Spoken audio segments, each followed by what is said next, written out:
उस वासुकी से कहते हैं कि मेरे ऊपर जल चढ़ाने वाले के जीवन में अंधेरा ना रहे। अच्छा, अब एक बात बताओ, बहुत समझिएगा जरा, जो देख रहे हैं एलईडी पर या टीवी पर या मोबाइल पर या कथा के पंडाल में, बहुत ध्यान देना है। तुम्हारे आसपास वाले कितना भी बोलें चालें उठें जाएं आए, आपको उन पर ध्यान नहीं देना। 5 दिन की तो कथा ही मिली है केवल। झारखंड में तो 7 दिन की कथा होना थी, इतने शिव भक्तों का आनंद है, पर ये 5 दिन भी मिले हैं तो कोई कम नहीं है। इसमें इतनी झोली भर लो कि तुम्हारे जीवन में कोई खाली ना रहे, कभी कमी ना रहे, इतना आनंद पाओ।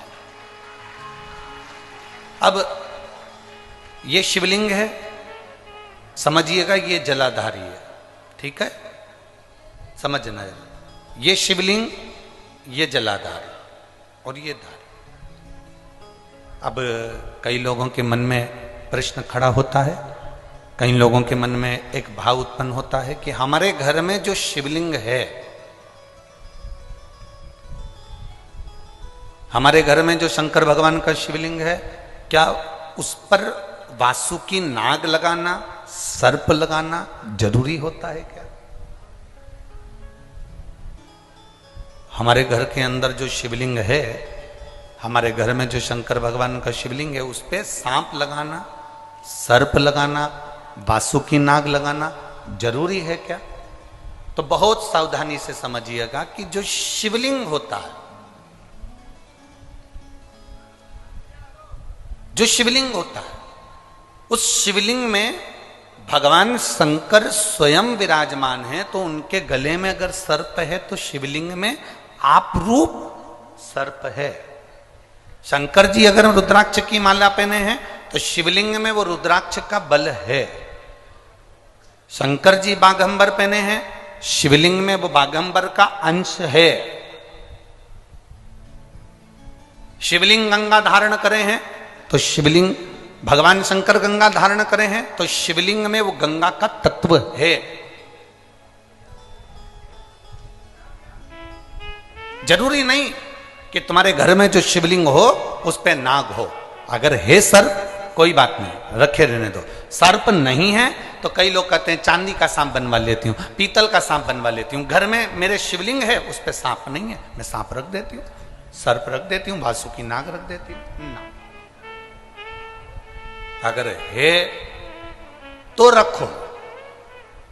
शिव महापुराण की कथा कहती है, जिसको रात्रि में सोते समय या सुबह या ऐसा लगता है कि मुझे स्वप्न में सर्प नजर आते हैं, सांप दिखते हैं, कोई मरा हुआ व्यक्ति नजर आता है, उसको लगता है कि कोई डरावनी सी वस्तु नजर आती है, कोई श्वेत वस्त्र नजर आते हैं या कोई सर्प नजर आता है, तो हमारा शास्त्र कहता है शिवलिंग, जैसे ये शिवलिंग है पूरा जलाधारी पर रखा हुआ है, और जो शिवलिंग है, इस शिवलिंग के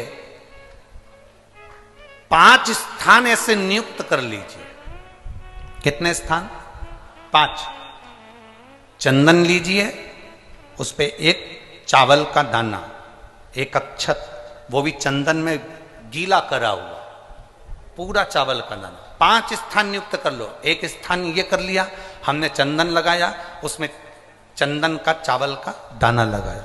दूसरा स्थान हमने ये नियुक्त करा, हमने चंदन लगाया, उस पे चावल का दाना लगाया। तीसरा स्थान हमने ये नियुक्त करा, चंदन लगाया, चावल का दाना लगाया। चौथा स्थान हमने ये नियुक्त करा, चंदन लगाया, चावल का दाना लगाया। 5वां स्थान हमने ये नियुक्त करा, चंदन लगाया, चावल का दाना लगाया। बस एक बेलपत्र अशोक सुंदरी वाली जगह पर पहले चढ़ा देना है, फिर ये 5 स्थान पर चंदन की बिंदी और एक चावल का दाना लगा देना। इस बेलपत्र को उठाकर लाना है प्रदोष काल में।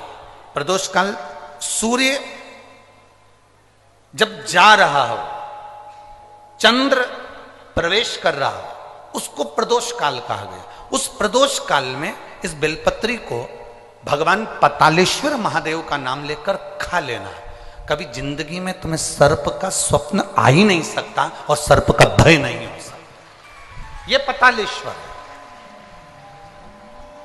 5 स्थान।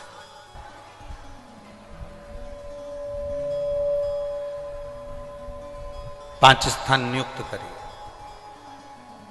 समझ में आया है ना?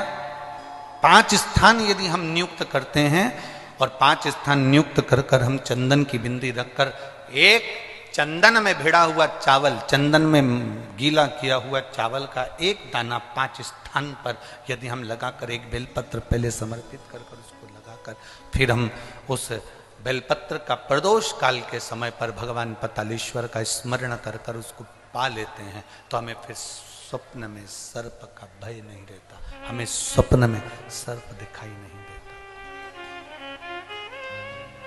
फिर नहीं।